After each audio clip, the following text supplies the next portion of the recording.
Ya, shalom Bapak Ibu yang dikasihi Tuhan. Halo. Shalom. Shalom. Ya, selamat malam Bapak Ibu yang hadir dalam Zoom meeting pada malam hari ini. Dan juga teman-teman yang sedang mengikuti dan mendengarkan lewat live streaming melalui Facebook atau melalui YouTube. Selamat malam. Jumpa lagi bersama saya Stefanus Liwijaya di dalam renungan arti kehadiran Tuhan. Kiranya damai sejahtera dan sukacita dari Allah Bapa, Tuhan Yesus dan Roh Kudus selalu beserta dengan Bapak Ibu dari sekarang dan sampai selama-lamanya. Bapak Ibu, ini adalah satu kesempatan yang masih Tuhan berikan buat saya untuk boleh saya menyampaikan apa yang menjadi isi hati Tuhan, dan biarlah ini boleh memberkati Bapak Ibu saudara semuanya. Dan saya percaya kita semua yang hadir pada malam hari ini, kita akan diberkati oleh kebenaran daripada firman Tuhan. Nah Bapak Ibu, saya percaya ketika tadi kita berada di hadirat Tuhan begitu luar biasa di tempat di mana saya berada, dan saya juga percaya hadirat Tuhan yang sama, yang luar biasa ada di tempat di mana Bapak Ibu berada. Karena hadirat Tuhan, kehadirannya, hadirnya Tuhan tidak dapat dibatasi oleh apapun juga. Tidak dibatasi oleh dimensi apapun juga. Dan hadirat Tuhan itu bekerja secara supranatural di tempat di mana Bapak Ibu berada.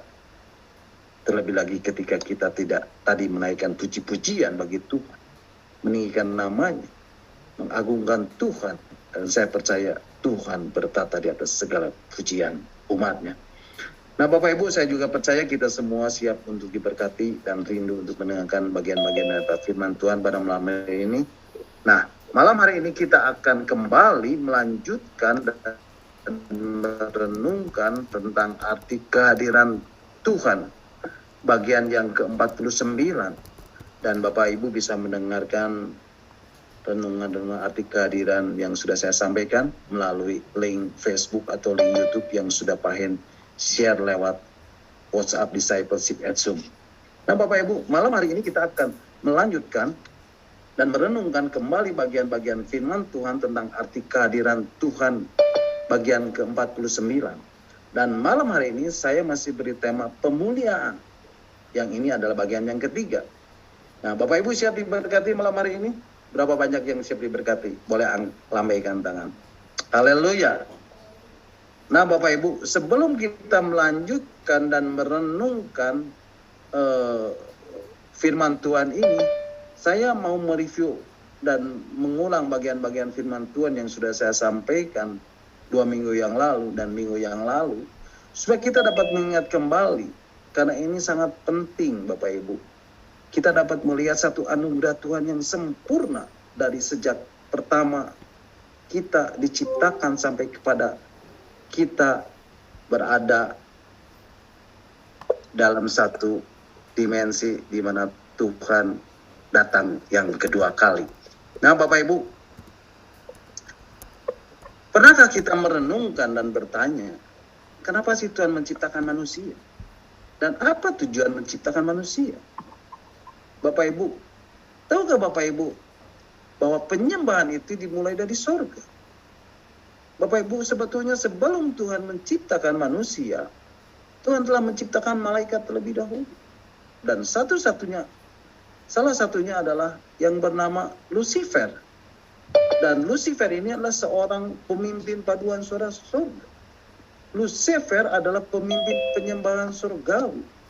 Tetapi satu kali, Lucifer ini memberontak kepada Tuhan. Karena Lucifer ini pun ingin disembah. Karena Lucifer ini memiliki pengikut yang cukup banyak. Dikatakan pengikutnya sepertiga dari malaikat di sorga. Dan setiap hari Lucifer ini memimpin timnya untuk menyembah Tuhan. Sampai satu kali Lucifer berpikir dan berkata, mengapa aku harus menyembah Tuhan? Dan bukankah para pengikutku bisa menyembah aku? Sehingga Tuhan murka terhadap Lucifer dan karena keinginannya Tuhan menyamakan diri dengan Tuhan, akhirnya Lucifer diusir dari surga. Dan sejak saat itu, Lucifer menjadi iblis yang adalah musuh Tuhan yang utama.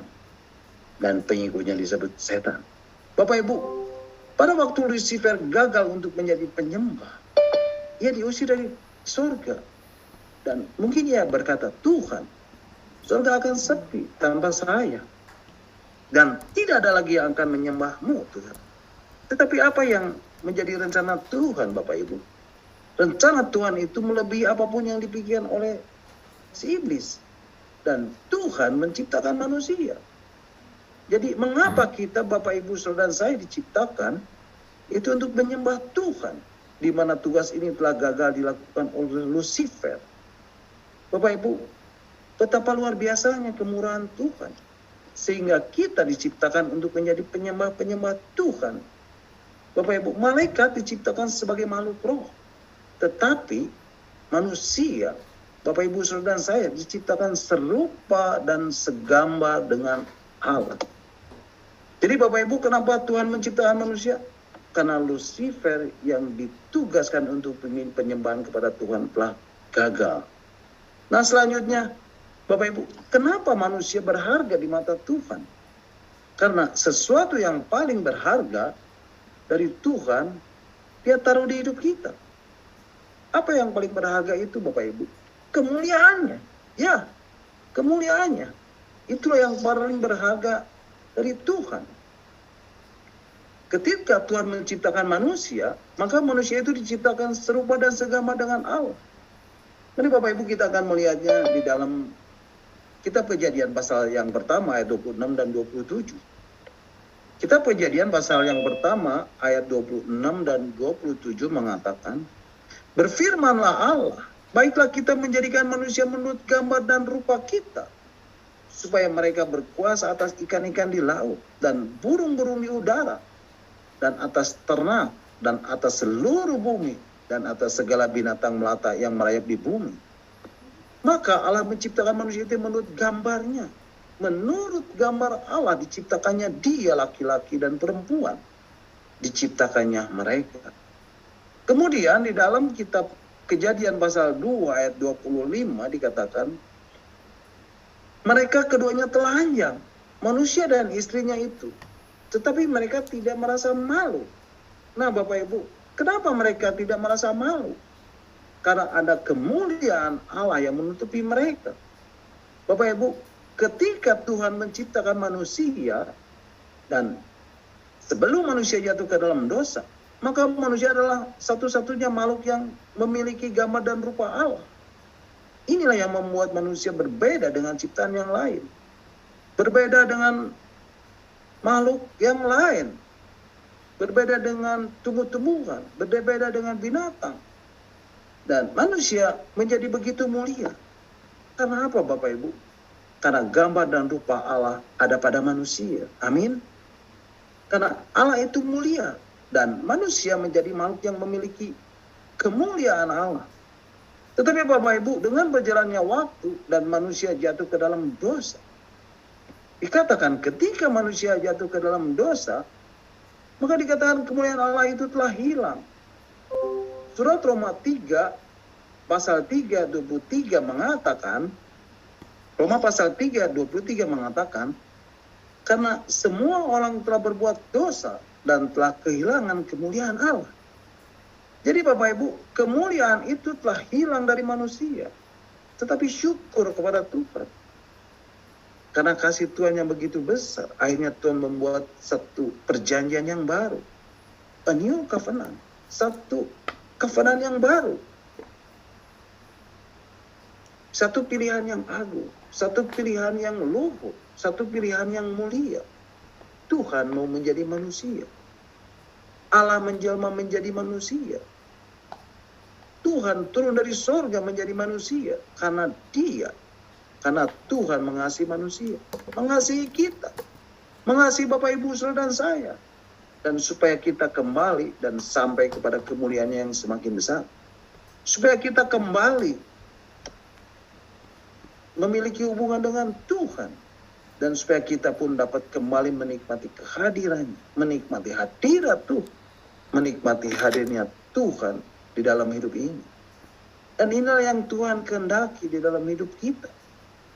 Bapak Ibu, Tuhan mau menjadi manusia, Allah menjelma menjadi manusia, Tuhan turun dari surga dan menjadi manusia karena Dia, Tuhan mengasihi manusia, mengasihi kita, mengasihi Bapak Ibu Saudara dan saya, dan supaya kita kembali dan sampai kepada kemuliaan yang semakin besar.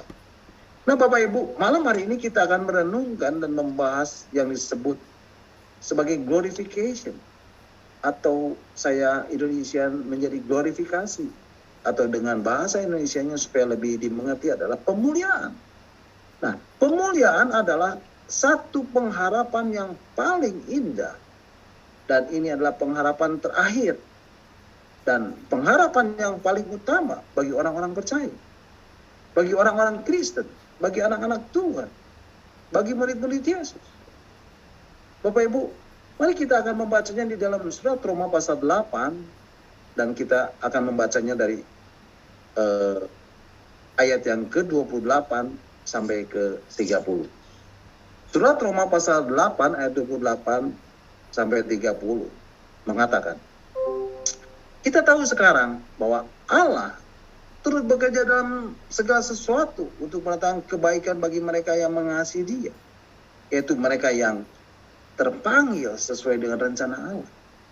Ayat 29, sebab semua orang yang dipilihnya dari semula, mereka juga ditentukannya dari semula untuk menjadi serupa dengan gambaran anaknya, supaya ia, anaknya itu, menjadi yang sulung di antara banyak saudara. Ayat 30, dan mereka yang ditentukannya dari semula, mereka itu juga dipanggilnya. Dan mereka yang dipanggilnya, mereka itu juga dibenarkannya. Dan mereka yang dibenarkannya, mereka itu juga dimuliakannya. Bapak Ibu, kalau kita berbicara tentang glorification atau glorifikasi atau pemuliaan, pemuliaan adalah satu pengharapan yang indah bagi orang-orang percaya, bagi orang-orang Kristen, bagi anak-anak Tuhan, bagi murid-murid Yesus. Bapak Ibu, pemuliaan ini merujuk kepada anugerah Allah yang terakhir, yaitu saat kita sebagai umat pilihan diterima di surga. Seluruh umat pilihan dari segala zaman akan disatukan menjadi serupa dengan Kristus, disempurnakan di dalam kekudusan, serta menerima tubuh yang dibangkitkan, yang dimuliakan dan kekal. Mereka akan hidup di hadapan Allah dan memuliakan Dia untuk selama-lamanya. Nah, Bapak Ibu, pertanyaannya, apa yang harus kita pahami dari ajaran tentang glorification ini? Bapak Ibu, ketika kita mencoba untuk mengetahui, mempelajari, memahami lebih lanjut lagi apa yang disebut glorification. Bapak Ibu, glorification itu sebetulnya apa? Nah, Bapak Ibu, glorification atau pemuliaan adalah tahap yang terakhir dari tujuan utama dari keselamatan. Bagi semua orang yang percaya, bagi anak-anak Tuhan, bagi murid-murid Yesus, di mana Allah akan membuat setiap diri orang-orang percaya, orang-orang Kristen, anak-anak Tuhan, murid-murid Yesus menjadi mulia. Dan sama seperti Yesus pada saat Yesus datang kembali kelak. Jadi glorification atau pemuliaan, saya bisa definisikan sebagai tahap akhir dari sebuah urutan keselamatan yang telah dianugerahkan Tuhan kepada orang percaya. Glorification ini tahap akhir, urutan terakhir dari rangkaian keselamatan. Dan ini adalah fase ketiga dari keselamatan. Dan ini yang menjadi tujuan utama dari keselamatan itu sendiri.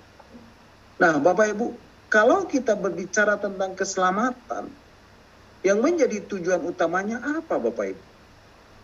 Yang menjadi tujuan utama keselamatan adalah kondisi rohani kita pada waktu kita menerima apa yang disebut glorification atau pemuliaan.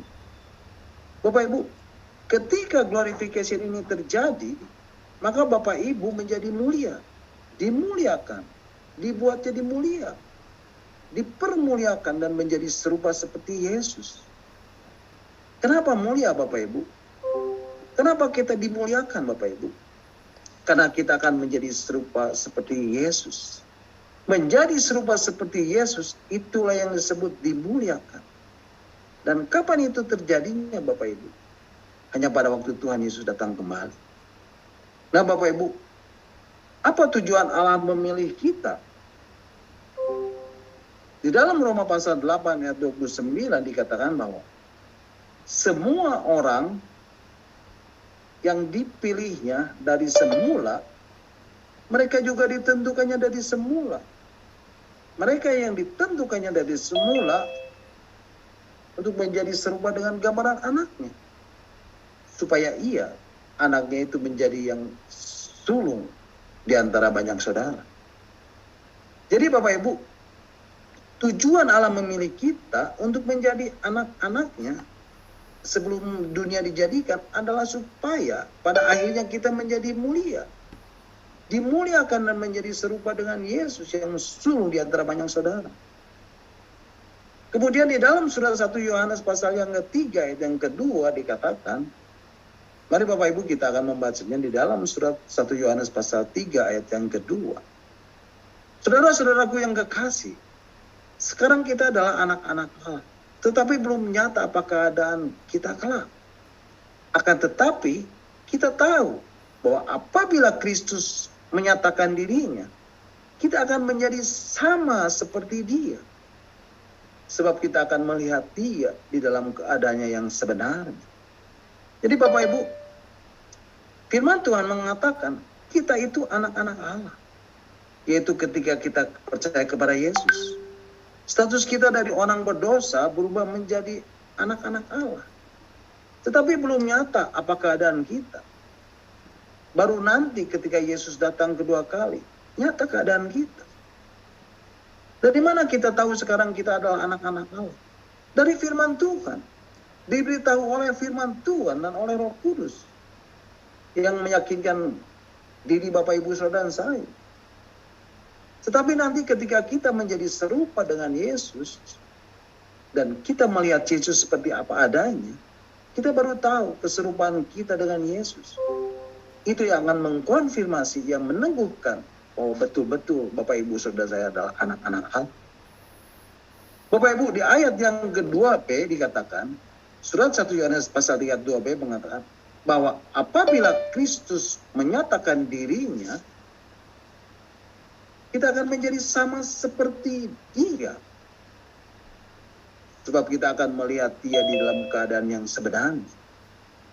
Bapak Ibu, yang menjadi pertanyaan adalah, kalau kita berbicara mengenai menjadi sama seperti dia, sama seperti Yesus, pertanyaannya adalah, sama seperti Yesus dalam hal apa?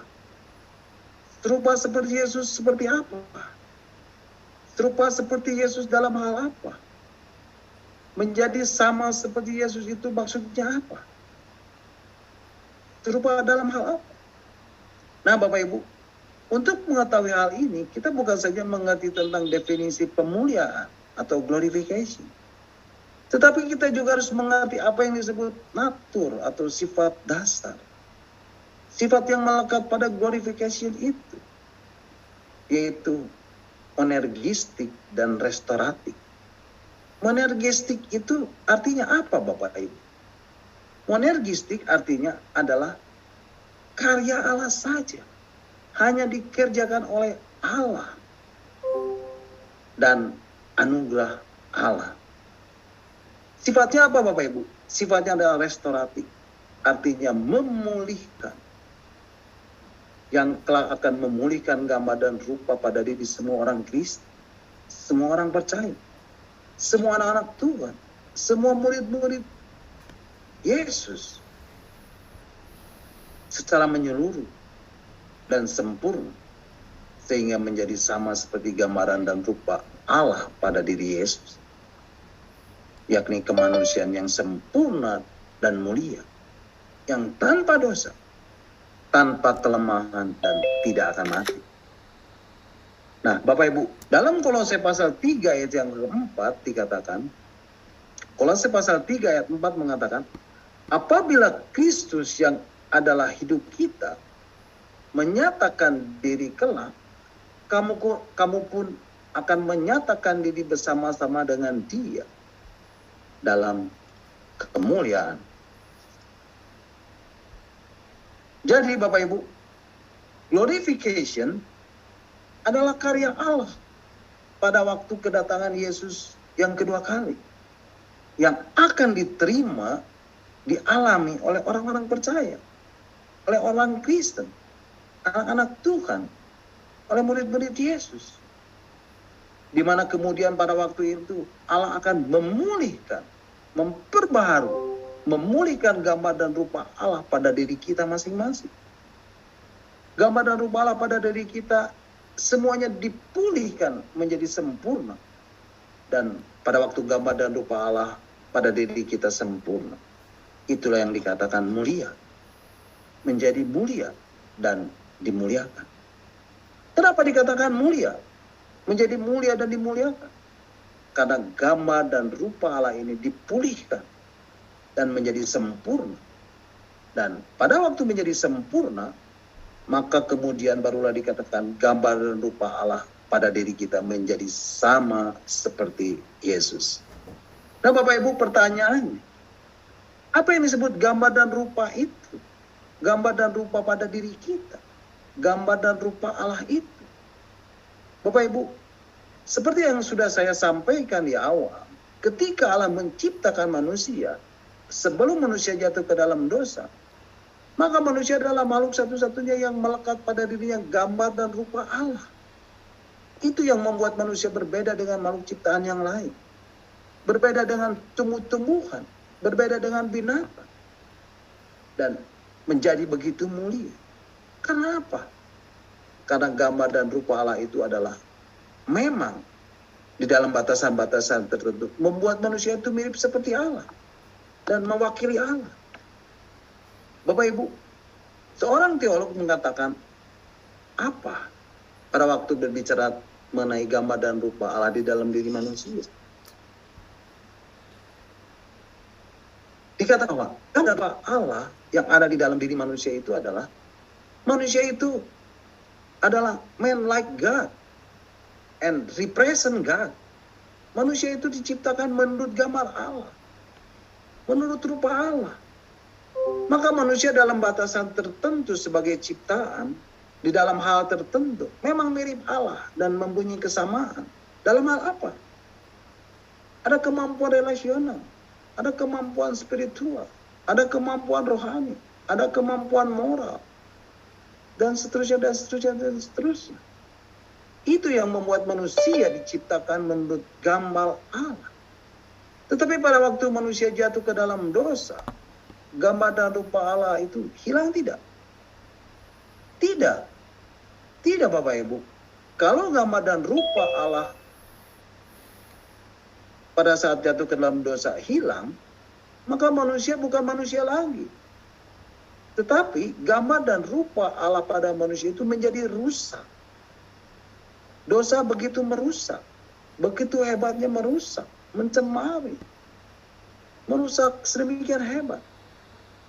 Bapak Ibu, gambar dan rupa Allah pada diri manusia menjadi rusak pada saat dilihat oleh ciptaan yang lain, oleh sesama manusia, menjadi tidak lagi mulia dan telah kehilangan kemuliaan Allah. Rasul Paulus mengatakan di dalam surat Roma 3 ayat 23, semua orang telah berbuat dosa dan telah kehilangan kemuliaan Allah. Maka Bapak Ibu, pada waktu glorification, gambar dan rupa Allah yang rusak pada diri orang berdosa, pada diri Bapak Ibu saudara saya itu dipulihkan.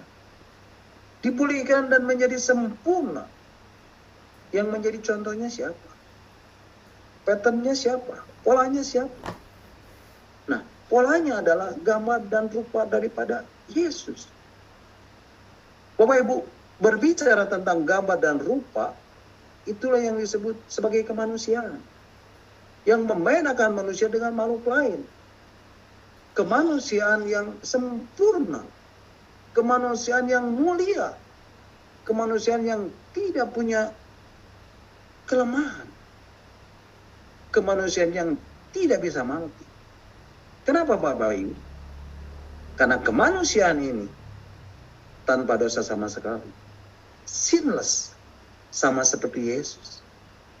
Nah Bapak Ibu, sementara menantikan kedatangan Yesus yang kedua kali, Allah akan mengglorifikasi Bapak Ibu saudara dan saya, sehingga gambar dan rupa Allah yang telah rusak pada diri kita oleh karena dosa dipulihkan oleh Allah menjadi serupa dengan gambar dan rupa Allah yang ada pada diri Yesus, sehingga kita dimuliakan. Bapak Ibu, manusia ketika di dalam kondisi menantikan itu, Bapak Ibu lihat, untuk mencari dan mengganti kemuliaan yang hilang, manusia terus-menerus berusaha dan menggantikannya dengan apa Bapak Ibu? Dengan kemuliaan-kemuliaan yang lain, yang tidak pernah dapat menggantikan kemuliaan Allah yang telah hilang pada diri manusia. Karena gambar dan rupa Allah pada diri manusia telah rusak. Maka Bapak Ibu akan melihat manusia terus berusaha dan tergantung pada berbagai macam-macam benda. Untuk apa Bapak Ibu? Untuk mengganti kemuliaannya yang hilang. Dengan hartanya, dengan rumah, dengan mobil, dengan uang, dengan deposito, dengan tabungan, dan seterusnya. Dihormati, dihargai, disanjung, dan selalu ingin diprioritaskan merupakan salah satu kebahagiaan tersendiri bagi sebagian orang. Karena itu, tak jarang orang berusaha untuk menjadi orang yang terhormat. Melakukan berbagai upaya demi menyenangkan banyak orang agar keberadaannya selalu diterima, dipuji-puji, dan dinomorsatukan. Dan mereka sebut hal-hal itu sebagai kemuliaan yang layak dicari. Tetapi apakah bisa semuanya itu menggantikan kemuliaan Allah yang telah hilang karena gambar dan rupa Allah kita yang rusak?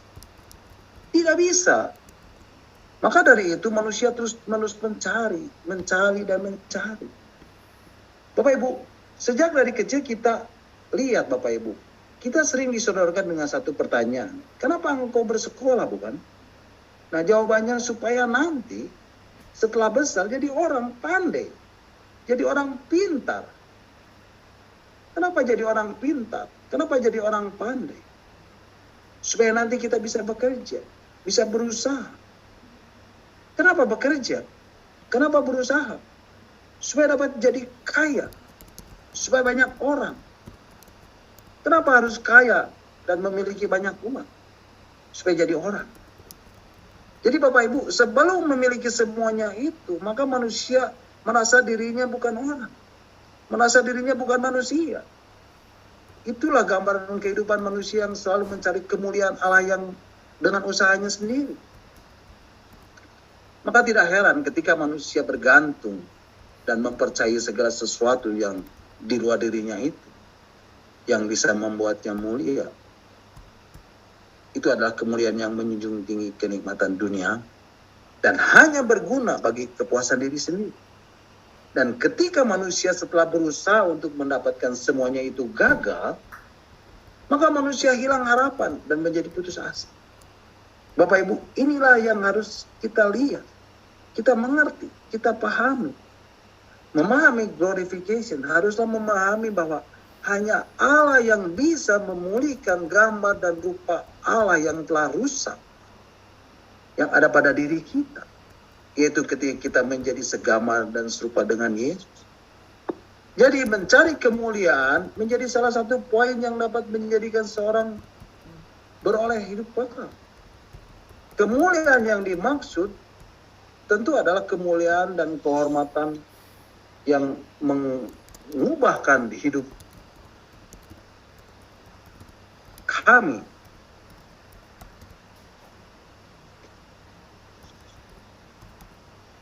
karena diterima di dalam ketidakbinasaan bersama-sama Allah sekarang dan selamanya. Mencari kemuliaan yang dikehendaki Tuhan atas diri kita adalah mencari kerajaan Allah. serta mengarahkan keinginan dan tujuan kepada perkara surgawi. Setia kepada Kristus dan menyerahkan diri kepadanya. Tekun berbuat baik oleh kekuatan kasih karunia Kristus. Dengan demikian setiap orang percaya semestinya berjuang untuk mencapai kemuliaan yang benar.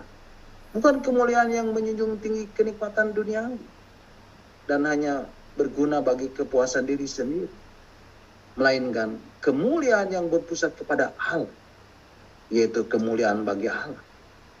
Bapak Ibu, mencari kemuliaan haruslah dilakukan dengan menjaga kesucian, kekudusan yang sudah dianugerahkan Allah, hidup berkenan kepadanya, dan memfokuskan diri pada hal-hal yang bernilai kekal. Tujuannya apa Bapak Ibu?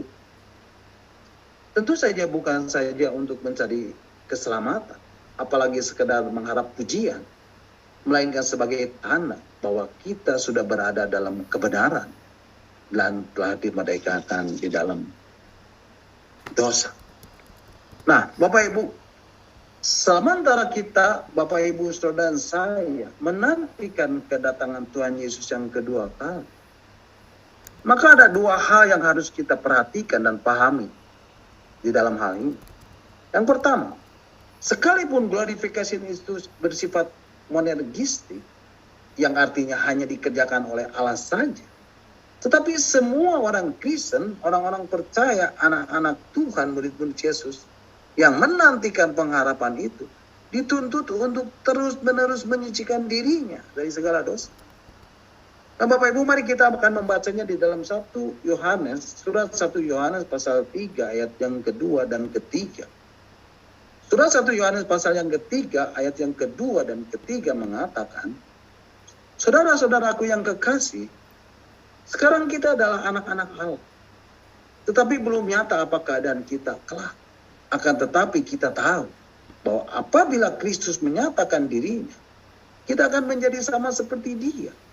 Sebab kita akan melihat Dia dalam keadaan yang sebenarnya. Ayat yang ketiga, setiap orang yang menaruh pengharapan itu kepadanya, menyucikan diri sama seperti Dia yang adalah suci. Bapak Ibu, firman Tuhan mengatakan dengan jelas, apabila Kristus menyatakan dirinya, kita akan menjadi sama seperti Dia. Sebab kita akan melihat Dia di dalam keadaan yang sebenarnya. Dan setiap orang yang menaruh pengharapan itu kepadanya harus menyucikan diri sama seperti Dia yang adalah suci. Jadi Bapak Ibu, sekalipun glorification, pemuliaan gambar dan rupa Allah pada diri kita untuk menjadi mulia, sama seperti sebelum manusia jatuh ke dalam dosa itu adalah karya Allah atau monergistik, tetapi bukan kita tidak berbuat apa-apa. Surat 1 Yohanes pasal 3 ayat 3 tadi mengatakan kita yang menantikan pengharapan itu, menantikan pengharapan apa Bapak Ibu? Menantikan kedatangan Tuhan Yesus yang kedua kali. Menantikan Dia pada saat menyatakan dirinya. Dan ketika Yesus datang untuk yang kedua kalinya, ketika Dia menyatakan dirinya, kita akan menjadi serupa dengan Dia. Kita akan menjadi sama seperti Dia. Bapak Ibu, ketika kita menantikan itu, ketika kita menanti pengharapan itu, apa yang harus kita lakukan Bapak Ibu? Kita tidak hanya menantikan pengharapan itu saja dan menunggu dan tidak berbuat apa-apa. Tetapi dikatakan apa Bapak Ibu? Dikatakan kita akan terus-menerus menyucikan diri kita. Menjadi sama seperti Dia yang adalah suci. Menyucikan diri terus-menerus. Menjaga kesucian diri kita. Kita harus menguduskan diri kita. Dan ini adalah proses setiap hari. Sepanjang hidup Bapak Ibu. Ini adalah sanctification. Yaitu proses pengudusan. Setiap hari. Supaya kita semakin hari menjadi semakin serupa dengan gambaran. Yaitu serupa dengan Yesus. Yang menjadi yang sulung di antara banyak saudara. Nah Bapak Ibu, yang menjadi pertanyaan adalah bagaimana cara kita menyucikan diri kita? Ada dua cara. Yang pertama adalah menjauhkan diri dari segala dosa terhadap sesama. Nah,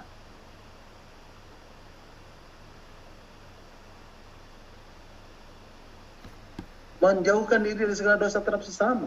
Nah, caranya bagaimana Bapak Ibu? Caranya adalah dengan belajar untuk mengasihi dan menghalau kebencian terhadap sesama. Seperti yang dikatakan di dalam surat 1 Yohanes pasal 3 ayat 2 sampai ke 15. Nanti Bapak Ibu bisa membacanya di rumah. Di sini. Jadi dikatakan, mari kita sementara kita menantikan kedatangan Yesus yang kedua kali, di mana Bapak Ibu saudara saya akan menjadi sama seperti Dia, menyucikan diri. Konteksnya apa Bapak Ibu menyucikan diri ini? Konteksnya adalah belajar saling mengasihi, belajar dan menjauhkan diri dari segala dosa. Karena dosa dekat dengan manusia. Dan di dalam konteks surat 1 Yohanes pasal 3 ini, dikatakan dosa yang dilakukan terhadap Allah tidak dapat dipisahkan daripada relasi dengan manusia. Ketika orang dalam 1 Yohanes 4, 1 Yohanes pasal 4 ayat 20 dikatakan, jikalau seorang berkata, aku mengasihi Allah dan ia membenci saudaranya, maka ia adalah pendusta. Karena barang siapa tidak mengasihi saudaranya yang dilihatnya, tidak mungkin mengasihi Allah yang tidak dilihatnya. Jadi Bapak Ibu, firman Tuhan dengan jelas mengatakan ketika aku mengasihi Allah, tetapi pada saat yang bersamaan dia membenci saudaranya, ia sebetulnya tidak sedang mengasihi Allah. Karena mustahil ia mengasihi Allah yang tidak dilihat. Kalau melihat saudara yang dilihatnya, dia membencinya. Bapak Ibu, orang Kristen, orang percaya, anak-anak Tuhan, murid-murid Yesus, bisa berbuat dosa? Bisa. Tetapi tidak akan terus-menerus berbuat dosa. Itu bedanya. Kenapa Bapak Ibu? Karena kita sudah dilahirkan kembali dan memiliki natur yang baru dan sudah diberikan oleh Roh Kudus. Seperti dikatakan di dalam surat 1 Yohanes pasal 3 ayat 19. Surat 1 Yohanes pasal 3 ayat 19 mengatakan, setiap orang yang lahir dari Allah tidak berbuat dosa lagi, sebab benih ilahi tetap ada di dalam dia, dan ia tidak dapat berbuat dosa karena ia lahir dari Allah. Jadi Bapak Ibu, firman Tuhan dengan jelas mengatakan setiap orang yang lahir dari Allah tidak berbuat dosa lagi. Kenapa Bapak Ibu? Sebab benih ilahi, benih Allah sudah ada dan tetap ada di dalam diri kita. Itu yang membedakan Bapak Ibu. Di mana sebelumnya natur yang menguasai diri kita atau sifat dasar yang menguasai diri kita adalah natur yang diwarisi oleh orang tua kita, yang kita terima dari nenek moyang kita, yaitu natur dosa atau sinful nature. Itu yang membuat kita tidak mungkin kita tidak berbuat dosa. Itulah yang membelenggu kita. Kita dibelenggu, kita ditawan oleh dosa sebelumnya. Tetapi ketika kita dilahirkan kembali di dalam Allah, kita dilahirkan dari Allah ketika kita percaya kepada Yesus, ketika kita mengenal Yesus, maka natur Allah yang penuh kasih menjadi ada dan sudah ada di dalam diri kita. Apakah kita masih bisa berbuat dosa? Bisa. Tetapi kita tidak bisa tetap tinggal di dalam dosa. Oleh sebab itu, ketika terdapat perselisihan, ketika terjadi pertikaian, ketika berbeda pendapat di dalam sebuah diskusi atau rapat, atau orang berbuat salah kepada kita, Janganlah menjadikan kita, Bapak Ibu Saudara dan saya, benci. Dan janganlah itu dilakukan terus-menerus.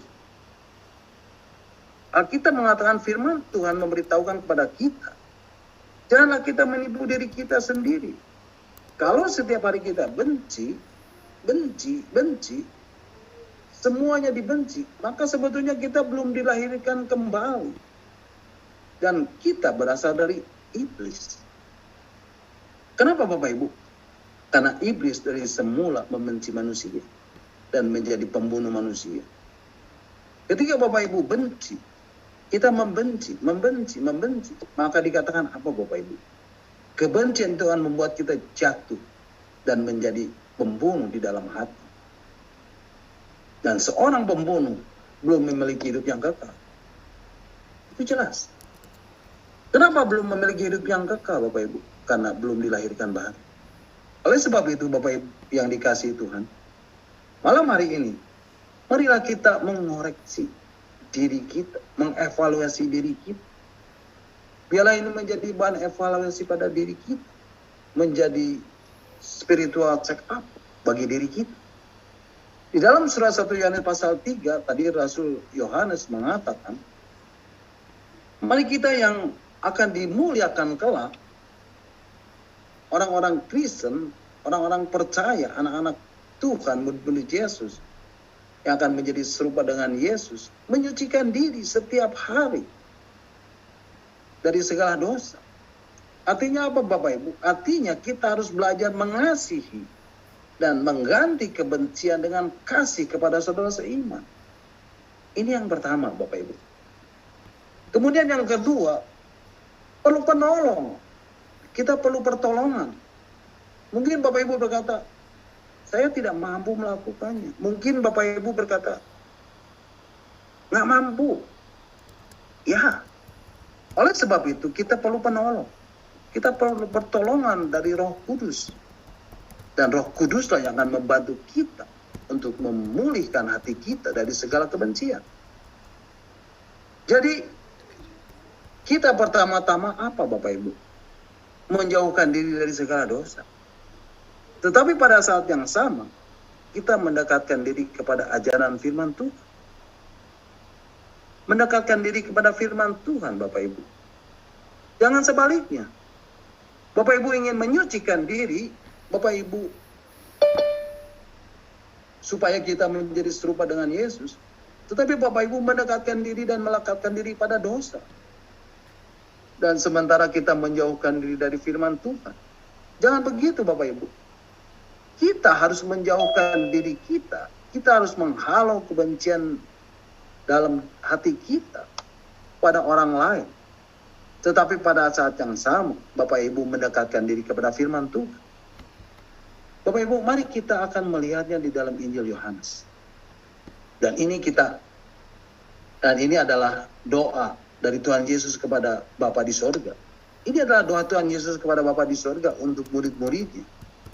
Injil Yohanes pasal 17 ayat 15 dan sampai 17 mengatakan, ayat 15, Aku tidak meminta supaya engkau mengambil mereka dari dunia, tetapi supaya engkau melindungi mereka daripada yang jahat. Ayat 16, mereka bukan dari dunia, sama seperti aku bukan dari dunia. Ayat 17, kuduskanlah mereka dalam kebenaran. Firman adalah kebenaran.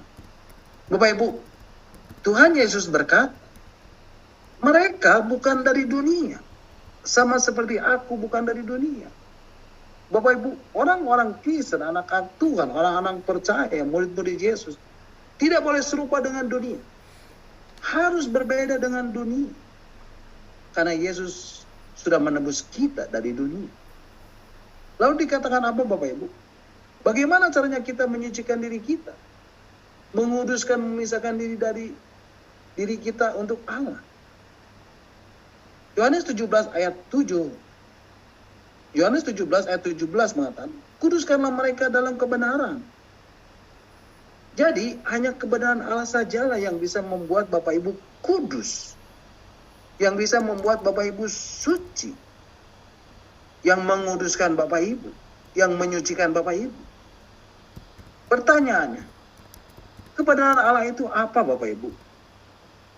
Dikatakan, firman-Mu adalah kebenaran. Firman-Mu Bapa itu adalah kebenaran. Jadi kebenaran Allah sajalah yang bisa menyucikan kita, yaitu firman Allah. Oleh sebab itu Bapak Ibu, kalau kita sebagai orang-orang percaya, orang-orang Kristen, anak-anak Tuhan, murid-murid Yesus, ingin terus-menerus menyucikan diri kita, tetapi hati kita tidak pernah melekat kepada firman Tuhan, bagaimana kita akan semakin hari menjadi semakin suci? Bagaimana kita semakin hari akan menjadi semakin kudus? Nggak mungkin Bapak Ibu.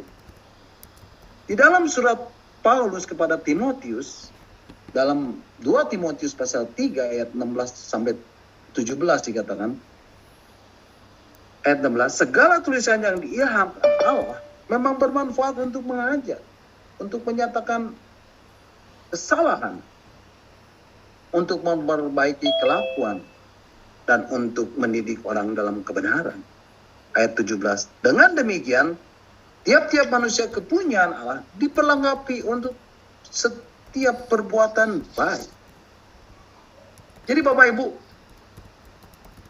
seluruh kitab suci ini dihembuskan dan difirmankan oleh Allah dan berguna untuk, bermanfaat untuk mengajar, untuk menyatakan kesalahan, untuk memperbaiki kelakuan, untuk mendidik orang dalam kebenaran.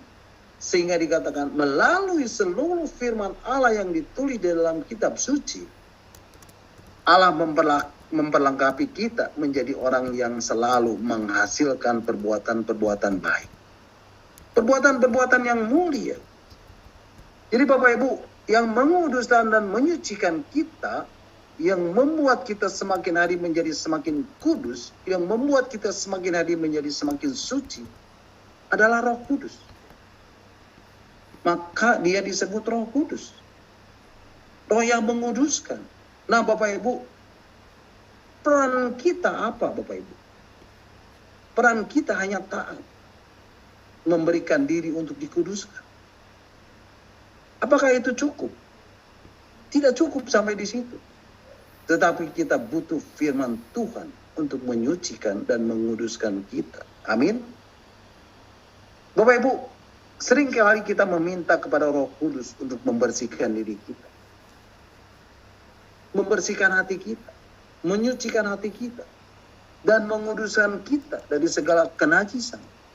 Dari segala dosa. Bukan? Tetapi kita enggan dan malas belajar firman Tuhan. Enggan dan malas membaca, merenungkan, mempelajari, memahami, menghafal firman Tuhan. Itu satu hal yang tidak mungkin Bapak Ibu. Maka pada malam hari ini, ketika kita berbicara tentang satu pengharapan yang indah, glorification, pemuliaan, satu pengharapan yang tidak dapat diberikan oleh dunia, kita sekarang bisa memahami hanya glorification dari Allah, yaitu pada waktu Yesus datang yang kedua kali, yang bisa memulihkan kemuliaan Bapak Ibu Saudara dan saya, dan menjadi segambar dan serupa dengan Yesus, yang adalah gambaran Allah yang sempurna. Dan selama kita hidup di dunia ini, maka kita pun akan diubahkan dari satu kemuliaan kepada kemuliaan yang semakin besar, dan menjadi serupa dengan gambar anaknya, yaitu Yesus yang sulung bagi banyak saudara. Amin. God bless you all. Nah Bapak Ibu, sampai di sini renungan kita malam hari ini. Dan saya percaya setiap firman Tuhan, setiap kebenaran firman Tuhan akan mengubahkan hidup Bapak Ibu, saudara dan saya. Dia adalah firman yang hidup. Dia adalah firman yang kuat. Dia firman yang menembus setiap dimensi. Apapun sekalipun, walaupun bagaimanapun hidup Bapak Ibu Saudara dan saya. Percayalah, ketika Bapak Ibu Saudara dan saya mencari kerajaan Allah dan kebenarannya, maka semuanya akan ditambahkan kepadamu. Amin. God bless you all. Nah silakan Bapak Ibu, kalau ada yang mau menambahkan atau ada yang mau bertanya, nanti Pak Enza akan menjawabnya. Amin. Terpujilah Tuhan. Mari Bapak Ibu, kita akan bersyukur buat renungan yang sudah kita dengar dan yang sudah saya sampaikan, dan kita akan berdoa.